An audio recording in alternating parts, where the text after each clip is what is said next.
Estamos aquí en el proyecto la República Habla. Es un proyecto donde los especialistas, los protagonistas de la sociedad hablan de temas en específico y dan su opinión.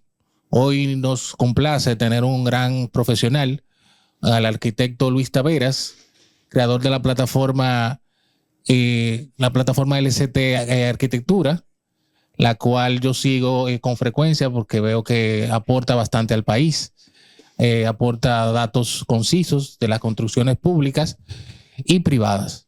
Es un honor tener a Luis Taveras aquí. Hermano, muchísimas gracias, y para mí es un honor, de verdad, ser el primero en estrenar tu plataforma, tu proyecto. Te auguro muchísimos éxitos y estamos aquí para hablar de lo que sabemos. Sigo la plataforma tuya hace un tiempo, LACT Arquitectura. Sí. Háblame de cómo surge la idea y qué te motivó. Mira, en 2016, yo inicié como sección de radio, arquitectura radial, en un programa de jazz. Luego de ahí pasamos a hacer programa de radio en la emisora Sol 106.5. Ya un año después, yo me vi con la necesidad, incluso se acercaba ya lo que era la pandemia 2020, y yo dije, bueno, debo buscar la manera de promover este ejercicio de comunicación en la construcción y en la arquitectura a través de los podcasts. Y de ahí inicié el proyecto de LACT Arquitectura y hemos venido trabajando en ese sentido, ampliando en diversos temas. Y ya luego, los últimos meses, un año aproximadamente, estamos trabajando lo que son las obras del Estado. Ok, háblale un poquito más a la audiencia sobre de qué se trata, para las personas que no la conocen, pero es bastante conocida, pero algunas personas quizás quieran saber más. Sí, LACT Arquitectura está en YouTube, por supuesto, como un podcast, y allí llevamos temas, iniciamos con entrevistas, en principio, llevando expertos en el propio sector de la arquitectura, en todas las ramas, urbanistas, ingenieros, arquitectos en diversas áreas. Y ya luego lo ampliamos un poco más. Nos dimos cuenta que había una falta de comunicación en temas de las obras del Estado en los últimos años, y nos dedicamos específicamente a visitar las obras, las infraestructuras que se están trabajando a nivel, primero en la provincia, y ya estamos tratando de irnos fuera de la provincia y recorrer el país para llevarles los avances y retrasos, por supuesto, de estas obras del Estado. Y así hemos ido avanzando. ¿Solamente infraestructura pública o también hay reportajes de lo que es la infraestructura privada? La privada no me he querido inmiscuir mucho porque eso ahí uno está sujeto a demanda si emite cualquier opinión que no va acorde con lo que es relacionado. Porque si tú no conoces un proyecto, el porqué de ese proyecto, en el caso privado, ya tú estás incurriendo en una falta grave y tú puedes ser demandado. Entonces yo me he cuidado en eso. Yo puedo quizás hacer una evaluación superficial de alguna construcción, pero no me meto de lleno. Ahora, en la parte pública, sí, porque yo soy un ciudadano que hace aportes a través de los impuestos, como uno siempre se justifica, y puedo emitir cualquier juicio de valor como profesional sin entrar en las partes técnicas, porque tampoco conozco ni los planos que se elaboraron para eso. Puedo ver superficialmente qué está ocurriendo, podemos mostrar los avances, pero no meternos a decir que esa columna no aguanta, que eso se va a caer, que esto... No, nunca en ese sentido. Pero dentro de tus observaciones, de las que tú haces de manera ya que la visualizas en tu canal, y lo que tú has visto que quizá no puedas publicarlo por base a lo que me acabas de comunicar. Sí. ¿Hay muchas deficiencias en la construcción en la República Dominicana? Sí. República Dominicana tiene históricamente una debilidad enorme en términos de construcción, y debo alertar, esto sí lo puedo decir categóricamente, que si a nosotros nos ocurre un sismo de 7.0 grados en la escala de Richter, como lo que ocurrió en Haití, que Dios nos agarre confesado. Mira, porque se iría media ciudad, ¿eh? Ya te me adelantaste a una pregunta que tenía. Sí, esa era una de mis preocupaciones, de que siento, o sea, no tengo la expertise que tú tienes, de que quizá no estemos preparados para un sismo o otro tipo de catástrofe, un ciclón en categoría 5, por ejemplo. No nos ocurriría lo que pasó en San Zenón, pero sí afectaría bastante. Tú sabes que el nivel de informalidad en la construcción es muy alto. Ok. Sí. Y en base a eso, ¿qué rigor hay en base a lo que debe haber en la supervisión del Estado como tal? O sea, hemos crecido bastante. Sí, Hemos tenido muchas construcciones. Vemos que todos los días inician proyectos. Tenemos muchos proyectos en auge. ¿Qué tanto el Estado chequea, vigila las construcciones? ¿Qué tanto rigor hay? Hay un nivel de rigor, pero no el que debería ser. El motor de la construcción no para. Nosotros construimos a diario. Aquí hay proyectos que se inician y se están iniciando y están en planes actualmente.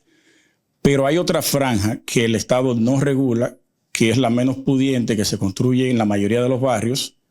Tú tienes viviendas ahí improvisadas de 3 niveles que tú ni siquiera le has hecho una evaluación al tipo de uso a la resistencia del suelo, ni le has hecho los cálculos para el tema de las columnas. Entonces ahí el Estado tiene una ausencia que es histórico. Eso no es de este gobierno ni del pasado, no. Eso es año tras año, que lo vemos con la movilización incluso de los proyectos sociales que hace el Estado. Tiene que sacarte de lugares vulnerables para llevarte a un lugar más seguro, con construcciones más seguras. Y eso que se construyó ahí, que actualmente está ahí todavía y que se sigue ejecutando, el Estado no lo regula, lamentablemente. Se regula una parte de la ciudad o ciudades que sean de un nivel económico más alto, el distrito, Santiago en alguna zona, Punta Cana, que son focos económicos importantes. Ahí el Estado entra de lleno, pero en los barrios es muy débil, que es la mayor cantidad. En todas las construcciones de los proyectos que vemos en el centro de Santo Domingo, por ejemplo, ¿hay una regulación estricta o es algo que algunas cosas sí, algunas cosas no? Es estricta, debo decirlo, sí. La del centro, sí, ¿verdad? Sí. La parte de los ayuntamientos, la alcaldía, el planeamiento urbano, ha tenido sus debilidades, pero sí tiene una rigurosidad en términos de seguimiento, al igual que el MIBET, en estas zonas, porque son las que te aportan más arbitrios y más ingresos en términos de ITEVIA pago de impuestos. Eso sí. Ya la parte periférica, el Estado a veces ni siquiera puede con eso. La gente te construye de noche. Te sube un nivel como que es nada. ¿Y por qué? Bueno, ya eso quizás es otro tema. El por qué hay un déficit habitacional en Santo Domingo a pesar de que hay tantas construcciones. Es una pregunta que hasta yo me la he hecho, líder, porque el déficit también es histórico. Aquí todo es histórico, todos los problemas nuestros son históricos. El déficit habitacional es año tras año, gobierno tras gobierno, y lo que ocurre es que el déficit es quizás 3 veces más anualmente que lo que se construye por año. Nosotros tenemos cantidad de construcción, tanto pública como privada, que ronda entre 9,000 y 11,000 viviendas al año, entre la parte privada y la parte pública. Pero el déficit es alrededor de 35,000 viviendas anuales. O sea, casi 3 veces lo que tú puedes construir en un año, el déficit te va incrementando.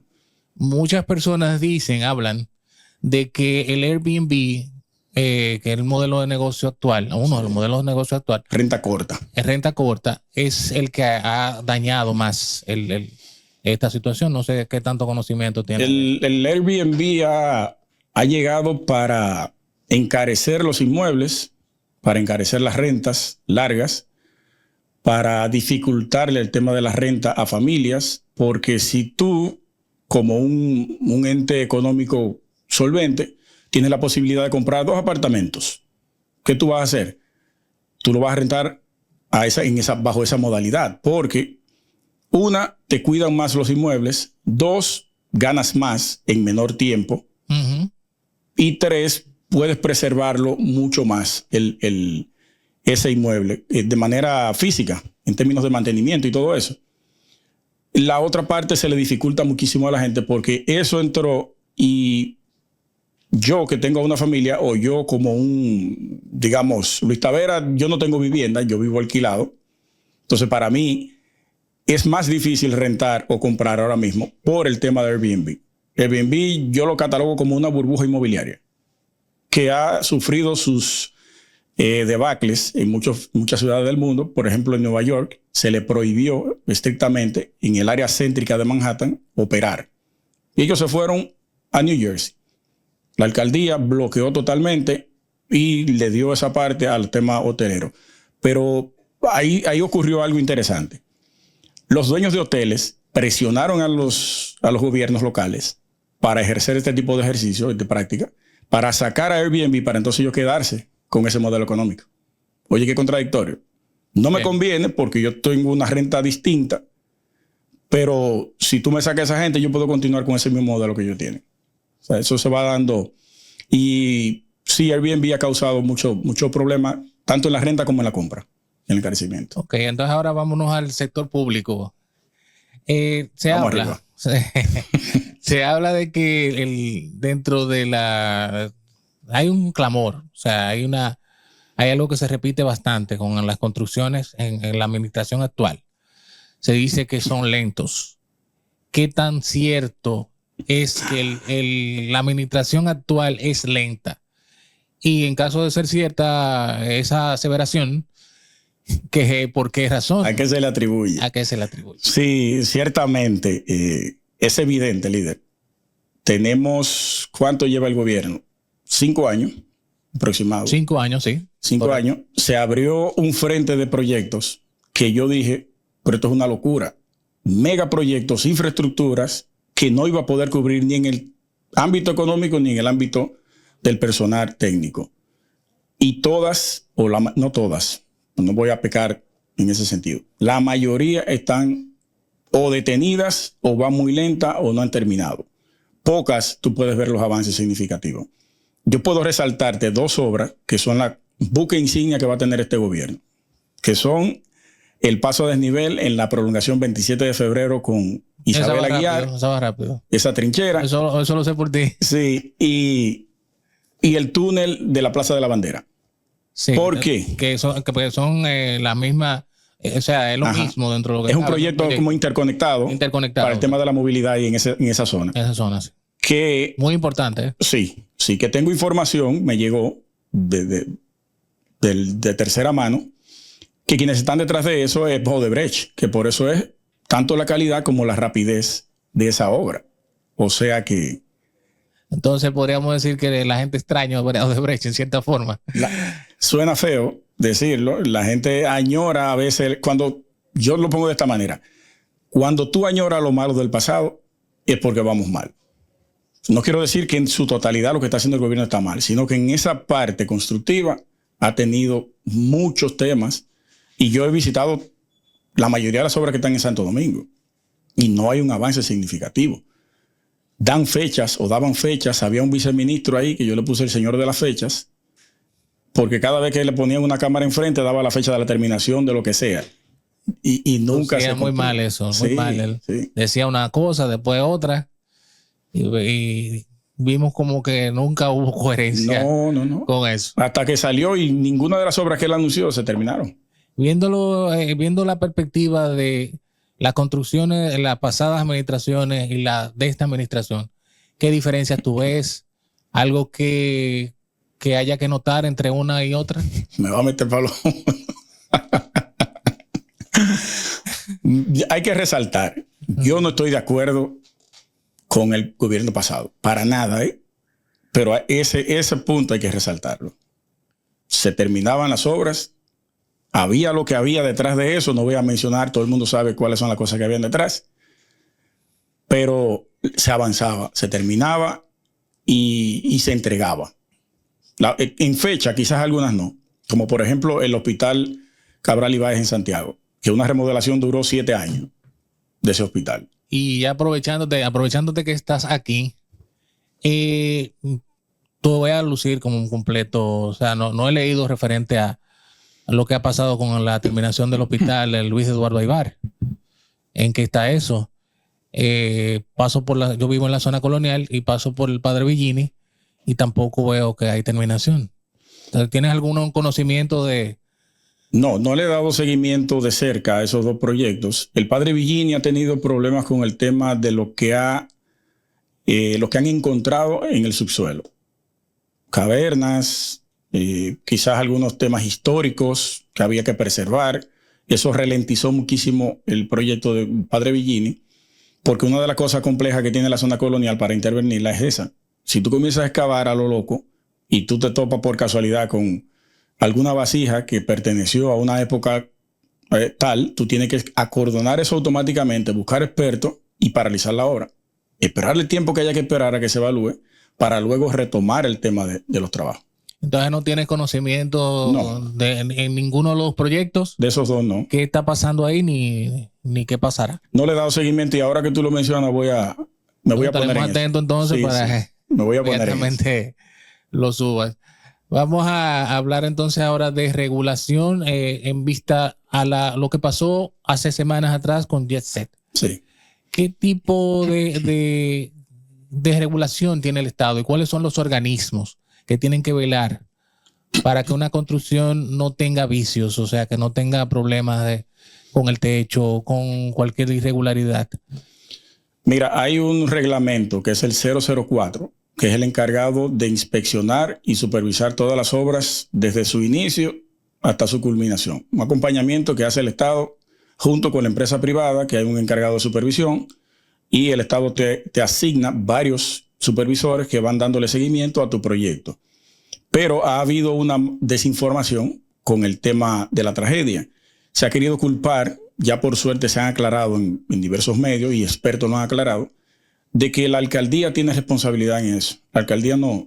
Ninguna jurisdicción. La alcaldía solamente se limita al tema de los linderos y las densidades que tú vas a ejercer ahí. Pero escúchame que te interrumpa. ¿Tú consideras que eso, o sea, está bien, ¿no? Está dentro de la legislación, pero es lo correcto? ¿Los otros países tienen más o menos la misma forma, estructura en la ley con los ayuntamientos? Sí, porque las alcaldías. Sí, las alcaldías solamente te regulan el territorio. Tú tienes ese solar, ok, ¿qué tú vas a construir ahí?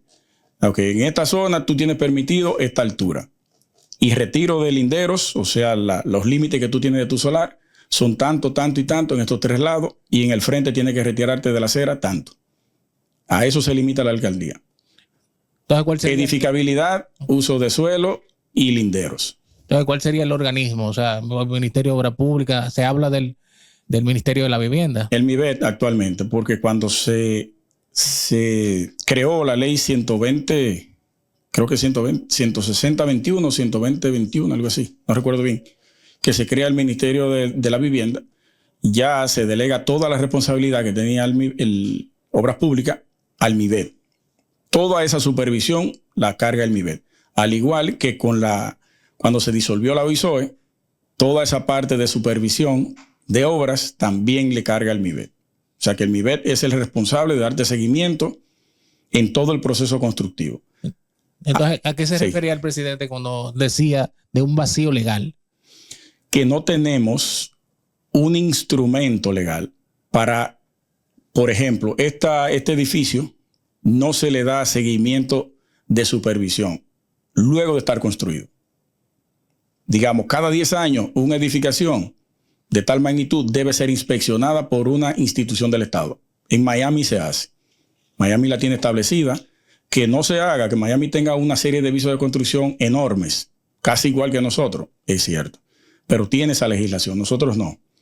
Obras que pasan de más de 50 años deben ser, cada vez que hay un cambio de código, tú tienes que evaluarlas, hacerle una prueba de vulnerabilidad y todo eso, y darle seguimiento cada 10 años. A eso es que se refería el presidente. Y en eso que está trabajando el ministerio. ¿Solamente edificaciones que tengan 50 años? O porque puede ser que yo construya algo y tenga 2 años o hasta 1. Si tiene vicio, bueno, pues. Sí, ahí ya eso te lo va a determinar al momento de tú solicitar los permisos. El Ministerio de la Vivienda te va a evaluar, no, eso no cumple. Esos planos estructurales no cumplen con los niveles que tú quieres colocarle ahí. Ni el sistema sanitario, ni el eléctrico. Aquí tú puedes provocar un incendio con este diseño. Entonces, eso se puede prever ahí. Ahora, cuando tú tienes ya una ciudad hecha, que tú tienes edificios de más de 50, 60 y 70 años, esa legislación no la tenemos. Y es lo que se está tratando de implementar ahora. Ya para el tema patrimonial tenemos patrimonio monumental, Pero es muy difícil regular, o ponerse a hacerlo así, en base, como dices, vamos a regular en base a este tiempo. Es muy difícil. No. Aquí incluso el MIBET certificó evaluadores. Hay alrededor de 59 especialistas, ingenieros e ingenieras en el tema estructural. Que a propósito, el viernes en la Peña Constructiva, tú estás invitado, estará la ingeniera Frinde Muñoz, que es experta estructuralista, hablando sobre la evaluación de las vulnerabilidades en las edificaciones a propósito del tema JETSET. Y una pregunta que a mí me surge, ¿cómo es que teniendo un organismo como el CODIA, qué peso tiene el CODIA dentro de la regulación? O sea, sé que quizá no tenga tanta responsabilidad, pero por lo menos tiene puede tener algún peso, alguna declaración que tenga. Me gustaría que tú le esbozaras a la ciudadanía qué es el CODIA y qué atribuciones tiene. Sí, el CODIA es el Colegio de Ingenieros, Arquitectos y Agrimensores, fundado hace 62 años. Es el asesor del Estado y guardián del interés público y debe salvaguardar la integridad de cada miembro que lo compone. Con eso yo te defino ahí que tiene una responsabilidad enorme en todo lo que se construya en el territorio nacional. El CODIA debe estar acompañando al Estado en cada una de esas intervenciones, porque ellos, al igual que, digamos, FOPECONS, que van y cobran un impuesto por el tema de la construcción, ellos también reciben un 1% del valor total de la obra, si es pública, si es privada. Si es pública y si es privada, un 2% del valor total de la obra. Si la obra cuesta 100 millones de pesos, un 2% le toca al CODIA por ley. Entonces, ¿por qué dentro de la sociedad se ve, se tiene la percepción, por lo menos yo tengo la percepción de que el CODIA, y perdona o sea, lo duro que quizás sea con el Yo he sido más duro que tú, no importa lo que tú digas. No sirve para nada.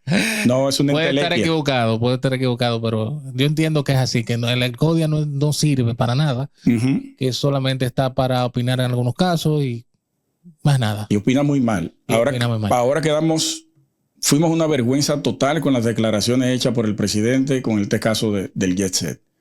Total, garrafal. Yo he sido uno de los que más ha atacado a ese colegio. Incluso me sometieron por un comentario que hice en algún momento al tribunal disciplinario y tuvieron que retirar el sometimiento. Porque y ahora actualmente, vuelvo y lo repito, no tienen moral para someterme a mí cuando ellos no cumplen con su rol. El CODIA está solamente ahí para cumplir una cuota política. El CODIA es un instrumento de cada gobierno que llega para amordazarlo, poner a un compañero del partido, dirige eso, pero tú no puedes hablar nada sobre los temas de construcción del Estado. Y en base a eso que me dices, ¿cómo podríamos hacer para tener un CODIA despolitizado, que esté fuera de política, que sea un organismo técnico como debe ser? Actualmente la matrícula del CODIA es de cerca de 45,000 miembros. Cada año vota solamente entre 2,500 y 3,000 miembros. Eso te dice a ti que nadie confía ni se siente representado por ese colegio. Tenemos una oportunidad para alzarnos y pudiéramos tomar la presidencia de ese colegio. Hay que modificar los estatutos, actualizarlos. Hay que cambiar el sistema de elección de eso. Que todo eso está dentro de los estatutos. Hay una serie de parámetros ahí que yo como arquitecto no puedo aspirar. Puedo presentar una plancha. Lo primero es que me van a bloquear porque soy Luis Tavera, de entrada. Ya si entro, tengo que hacer vida codiana para poder escalar. Tengo que durar 2, 3, 4, 5 años para poder llegar a ser secretario general si el partido de turno me lo permite, y a la presidencia ni se diga. Porque eso es una cuota que se tiene de cada partido para eso. Entonces yo creo que hay una oportunidad con